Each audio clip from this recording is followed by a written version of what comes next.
Thank you very much, Joe. You have the work cut out for us. It's very sad. Majority of the doctors who do procedures, they say, I'm going to do my best, but the rest is in God's hand. That is their best malpractice insurance without paying a premium. That's the status. We have to reach the minds of the people rather than the board of directors. They are controlled by the doctors, the same thing, We have a next speaker, a psychiatrist from Canada who works with young people with serious problems. The most important thing, he works with a lot of people who have very strong belief in their faiths, multiple religious faiths. He worked with them. He knows their arguments. And now he is going to put forward coping styles of believers and non-believers, a role for free, secular, humanist chaplaincy. Ralph Lewis. Greetings from the future. Joe, if you were working where I'm working, you would not be considered naive to try to influence the chaplains to work with secular patients. I work as a psychiatrist in a large University of Toronto teaching hospital and a regional cancer center. I'm going to share with you what I've learned about some of the coping styles of secular and religious people in the context of cancer. And I'm going to make a case for secular humanist chaplaincy to be provided by the religious chaplains themselves. When people receive a diagnosis of cancer, they typically experience profound shock, followed by feelings of helplessness in the face of the tremendous existential threat and anxiety. A little later, as they reorient themselves, they might take stock of value and purpose in their lives. They may reappraise their life priorities. Very commonly, people wonder, why me? Secular-minded people might ask, did I neglect my health? Religiously oriented people might ponder, is there an intended reason or lesson? The most common indication for a referral to a psychiatrist like myself is anxiety or depression causing significant, sustained impairment in functioning. There are other professional resources for people who are less psychiatrically impaired, where the issues are more general and expectable. These professionals include psychologists, social workers, and chaplains, if the patient asks. Note that counselling, which is provided by all these professionals, is more than just having someone to talk to, though let me tell you that too is valuable and scarce. I'd like to tell you about a patient who was referred to me, whom I will call Ms. C. The oncology team found Ms. C to be difficult. She is a middle-aged woman who was undergoing breast cancer treatment. Her prognosis was actually very favorable, but like all cancer diagnoses, the prognosis was uncertain. She was having tremendous emotional difficulty coping. The oncology team found her difficult because she had endless lists of questions and requests for individualized accommodations and was constantly argumentative with everyone. As well, she repeatedly expressed suicidal thoughts. When I met Ms. C, she was well physically despite her cancer diagnosis, but she was highly anxious. She was particularly anxious about issues of control. She feared any loss of control, especially in the potential, though unlikely, event of a decline in her functioning if her cancer was to progress. She understood that her prognosis was favorable, but she had great difficulty tolerating any uncertainty or imprecision. She had an intense need for control. It became clear to me in the course of my interview with her that this was a case of primarily of anxiety, much more so than depression. And her anxiety seemed to be an amplification of her lifelong traits. She was by nature anxious, obsessive, and perfectionistic. None of this was of psychiatric proportions, presently, recently, or in the past, but it had hindered her a lot in her life. I found Ms. C to be very intelligent, hyper-rational, but her judgment was impaired by her anxiety. She was pursuing an academic career in a high-end scientific field. She had been indecisive and inefficient in her work. She'd been very delayed in obtaining her PhD. Opportunities had been narrowed throughout her career and indeed her life in general by her perfectionistic indecisiveness and this excessive need for control and certainty, perfection. She'd been avoidant of committed long-term relationships. She didn't want children. All of this due to her fear of relinquishing control. Ms. C did not actually wish to die. She was afraid to die. Suicide for her represented a fantasy of the ultimate assertion of control. The idea both terrified and consoled her. Note, this was not a case of the right to die, as we've been discussing in other contexts at this symposium. Her biggest risk was the possibility that she might undermine her treatment, a very real possibility. She might undermine her treatment due to her indecisiveness because of her obsessing and fixating. Ms. C stated to me, "Oh, I wish I was a religious person because then I would have someone to blame. If there's a God, he's against me." She was frustrated by the uncertainties of oncology, much more accustomed to the precision of physics, her field. Her entire experience of cancer treatment felt utterly meaningless to her and frustrating, including all of her interactions with the many people trying so hard to help her. She couldn't view any of these events as anything other than a total derailment of her life's purpose, her career. Well, some people have a stronger need for and expectation of control. This is part of a personality trait, a constitutional trait, really, generally referred to in the psychological literature as conscientiousness. Such people, we're among them, these are our people, are focused, organized, attentive to detail, careful, responsible, persistent, highly motivated. These people are always in the driver's seat of their life. They're go-getters. They have a high capacity for self-control and willpower. This trait is present at a young age, as demonstrated by the famous marshmallow test in preschoolers. It is generally an advantageous trait, but too much of it, and you're a perfectionist in a bad way, compulsive, rigid, controlling, demanding, judgmental, and self-critical. At the opposite end of the spectrum, are people who have a lower capacity for self-control and a concomitantly lower expectation of control. They're passive. They go through life in the passenger seat of their life. They go with the flow. They're laid back. This may be a disadvantageous trait in many situations in the context of our very demanding and highly structured society. However, these people are flexible, adaptive, spontaneous. They have lower levels of stress and anxiety. They're easygoing. I'm on the high end of the conscientiousness scale with a higher inclination to need to feel in control.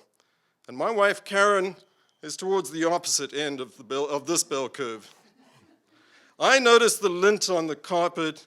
She trips over the boots that she just strewed all over the hall. She doesn't even notice them. In 2005, Karen was diagnosed with aggressive, fairly extensive, but non-metastatic breast cancer. I swung into full, intense control mode to get access to the help that we needed. When we got in to see the experts in my own hospital, I felt like my house was on fire, and there I was on the front lawn holding a garden hose, and 5 gleaming bright red fire trucks had just come screaming with their sirens down the road. A whole lot of firefighters had leapt out. The fire chief had gently but firmly shoved me out of the way and said, "Sir, you can step back now." The oncologist told me not to check test results on our electronic medical records system and not to Google anything about diagnosis, treatment, or prognosis. I felt relief, but anxious not to be in control. Taking my cue from Karen, we both came to accept our lack of control over the causes and outcome of her cancer. We simply showed up for treatment and hoped for the best. Here's a picture of our family, taken less than a week after the diagnosis. We thought it might be important to have a family portrait. We were still undergoing tests looking for metastases. I'm looking rather pale and stressed out there. Karen outwardly was more calm. Our twin girls were 7, our son was 3. I didn't think he would remember her if she died at that age.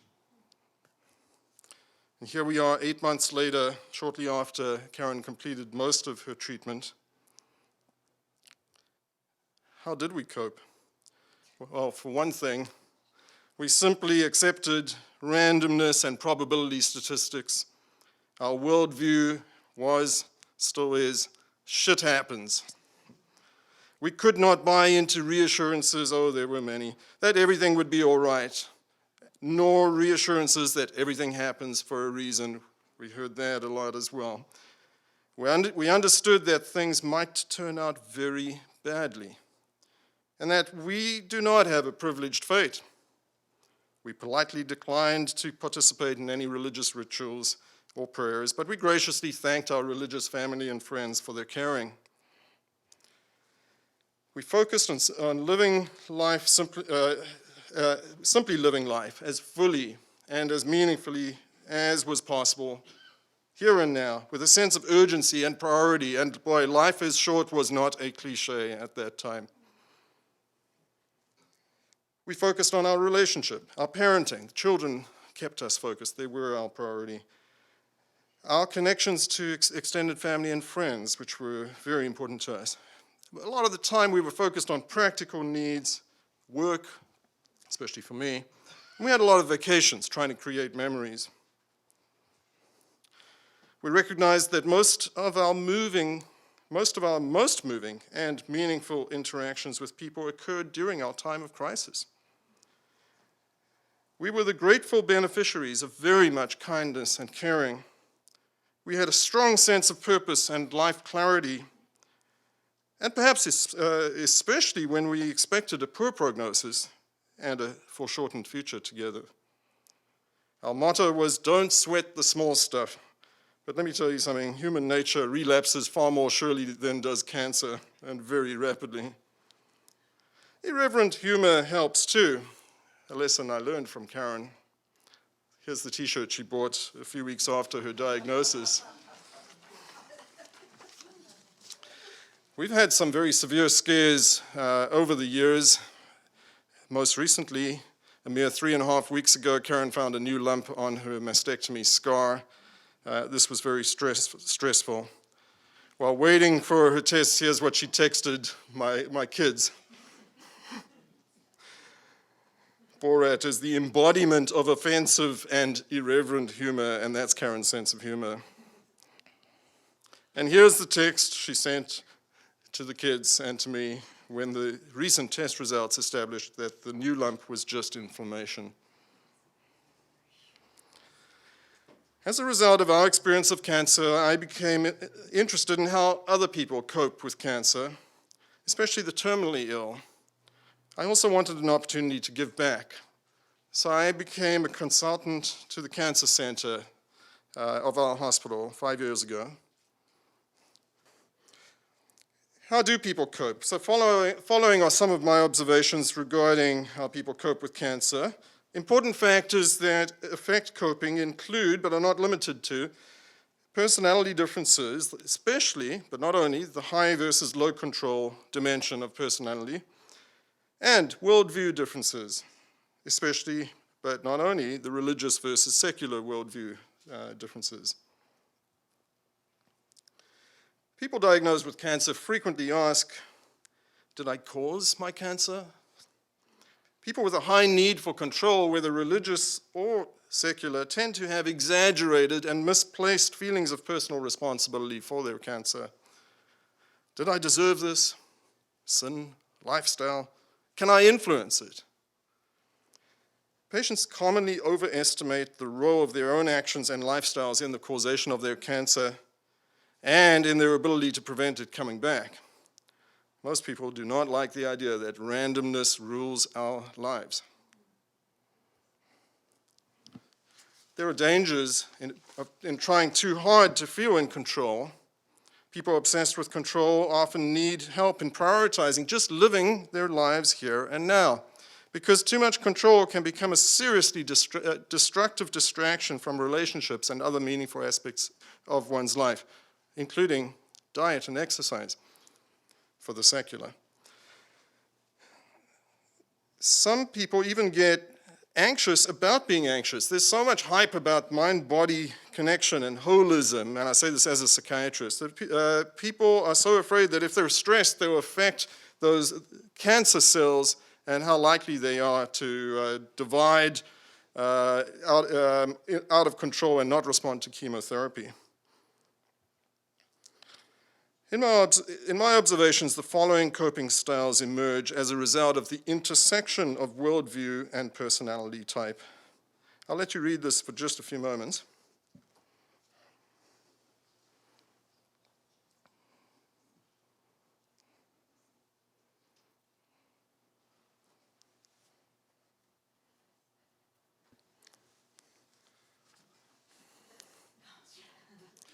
Well-described cognitive biases, such as the hindsight bias, underpin some of the assumptions that give rise to many common beliefs. Existential concerns about purpose and meaning are typically heightened greatly when people are dealing with potentially life-threatening illnesses. Religious people seek the purpose of their life. The assumption is that the universe and life are intentionally created and designed, events are intended, and their task is to understand the intention behind it all. This can lead to comfort for many, but it's a double-edged sword. Anguish for others, why me? Secular people make purposes for their lives. I don't have to tell this audience. Commonly, people want to make a positive impact on their personal world. For both secular and religious people, there are many common sources of life satisfaction and meaning. I'll let you read that.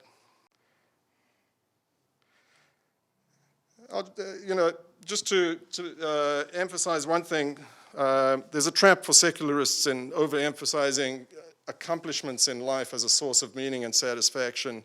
We all fail. We're all disappointed with ourselves. Right? You know that expression, my goal in life is to be the person my dog thinks I am. So there's a lot of self-acceptance required. That's part of meaning as well. Fundamentally, people just want to know that they matter and that their life has had an effect on the lives of others and that others care about them.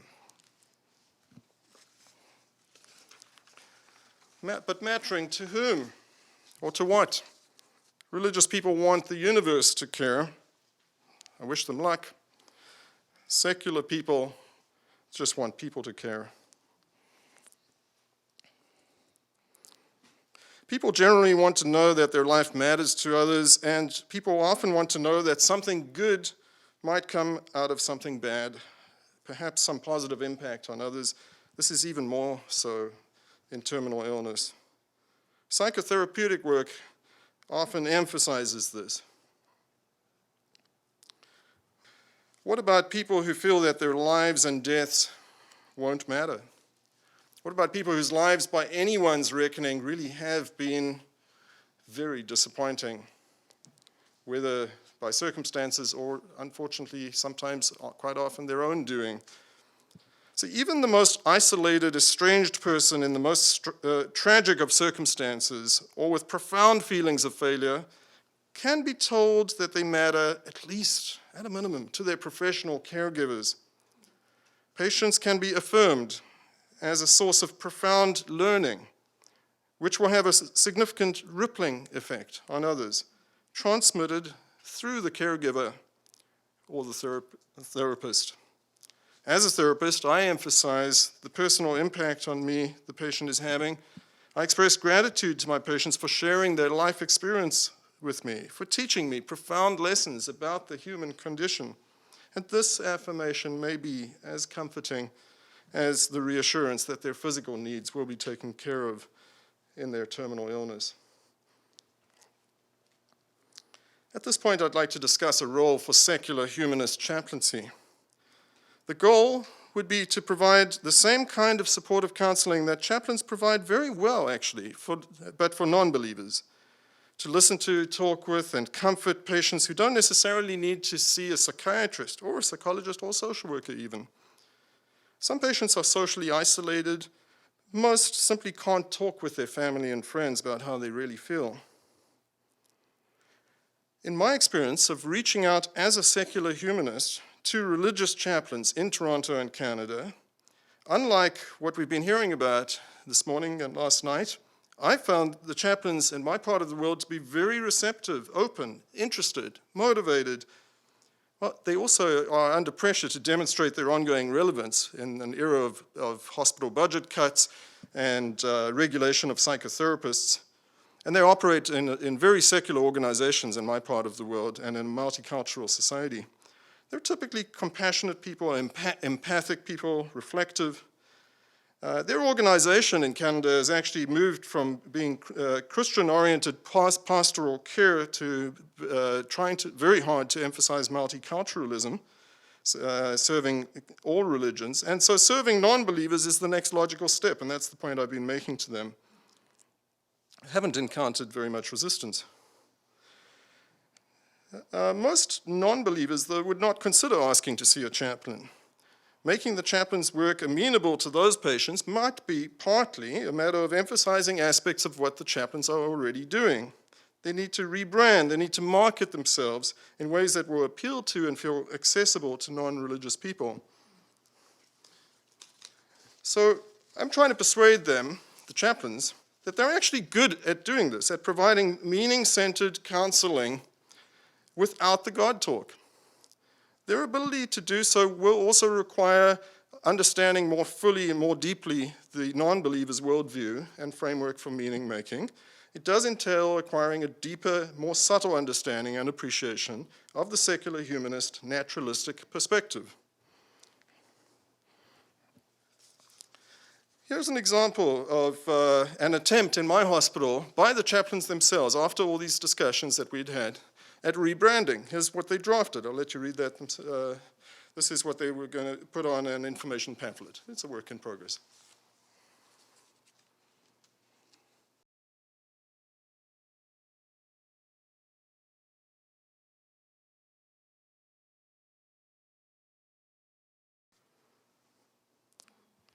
Okay.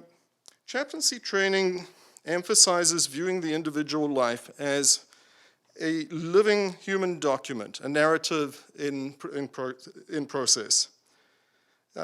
Just like other professional counselors, counseling by chaplains involves active listening, empathy, attention, insightful reflection, monitoring one's own emotional response, and an emphasis on the therapeutic relationships. And explorations of purpose and meaning are especially central in chaplaincy counseling. So what about our patient, Ms. C? Could the chaplains have helped her? And I'm going to rush through the next 3 slides about Ms. C just to get to the next ones in the interest of time. But the point I wanted to make is that I chose a tough case to describe to you. Most patients are actually a lot easier and, to deal with, and very grateful to have anyone to talk with. But the point about Ms. C was that she needed help in rethinking her life narrative, what was going on in her life. Instead of just seeing cancer as a derailment and everything as an obstacle and needing to get back on track, she could have found and made a lot of meaning in this process. And it could have actually been life-changing in some important ways for her. I'm not suggesting for a moment that you should all want to have cancer. It's a good thing, and we should be so happy we had cancer. But when shit happens, you can make meaning from it in at least small but important ways. And sorry, again, that got reformatted slightly. Okay. All right, so there's value in empathic, active listening. I've already made this point that most patients are easier to deal with and are very grateful. And when they've confided in a chaplain or any counselor, a lot of them say that that's the most meaningful conversation they've ever had. So finally, a little more about what we've been doing in Toronto and at a national level in Canada. So I've been working, as I said, with the local chaplains in my hospital. It's a very large teaching hospital and regional cancer center. Turns out there's one chaplain there who's actually a secular humanist. She'd been trying to introduce a shift for quite a while, but it had been difficult for her. Mostly they're very liberal-minded, but still very much theistic chaplains. I met with the president of the Canadian Association for Spiritual Care, who happens to also be in Toronto, and at his suggestion, applied to present a workshop next week, as it happens, in Hamilton, Ontario, at the Chaplains National Association annual meeting. I'll be talking, presenting a similar presentation to this with a different emphasis. I was also invited to participate as a committee member in the external review of the Chaplaincy Training program at my hospital. That's the group of us at the accreditation a couple months ago. The external reviewers were actually very impressed and enthusiastic about this proposal to broaden the chaplaincy to serve non-believers. And here are some quotes from their report. Quote, "There were 3 exhilarating meetings over the last 2 days, which consisted of a group of interprofessional colleagues, one of whom is myself, who hold key roles at Sunnybrook." And this wasn't only about me and my proposal. There was a lot of good stuff here, but they were especially excited about this proposal. "The recognition of the value that we chaplains have to offer to many people in terms of spiritual care competencies and practice to those who are non-religious, atheist, was a new discovery, a revelation for some of the committee members. I'm also going to be teaching the chaplains myself next academic year on how to understand and work psychotherapeutically with non-believers. And finally, this initiative also has the potential to help clergy see new roles for themselves in an increasingly secular society. I see it as an application of Dan Dennett and Linda Lascola's clergy project, in a sense. It's worth noting that people are much more likely to shift their worldviews when they feel that they themselves are a central, active, capable, respected agent in the process of change, maybe even seeing themselves as leading that change. It's all about control again. I think this just may be more effective as a strategy of changing minds than simply trying to generate cognitive dissonance through rational argumentation, because that can push people in either direction. I think that we'd be well advised to allow the chaplains to teach us, secular humanists, ways of helping suffering people to make meaning without the God talk, rather than us trying to convince them philosophically of the viability and validity of this worldview. Thank you very much.